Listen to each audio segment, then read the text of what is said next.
Sindh assembly में opposition leader Halima Adil Sheikh की हिफाजती जमानत की दरखास्त मुस्तरद। हलीमा आदिल शेख की अदालत से सिंध असम्बली इजलास के लिए जमानत देने की इस्तदा मुस्तरद कर दी गई है। चीफ जस्टिस अतर मिनल्लाह की जानिब से कहा गया कि यह अदालत पहले ही एक मुकदमे में हिफाजती जमानत दे चुकी है। हलीमा आदिल शेख को 3 हफ्ते की हिफाजती जमानत दी थी।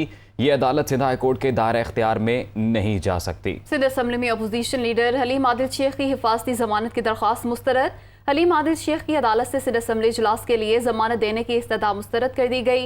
चीफ जस्टिस अतर मिनल्लाह ने कहा कि अदालत पहले ही एक मुकदमे में हिफाजती जमानत दे चुकी है। हलीमा आदिल शेख को 3 हफ्ते की हिफाजती जमानत दी थी। ये अदालत सिंध हाई कोर्ट के दायरे इख्तियार में नहीं जा सकती।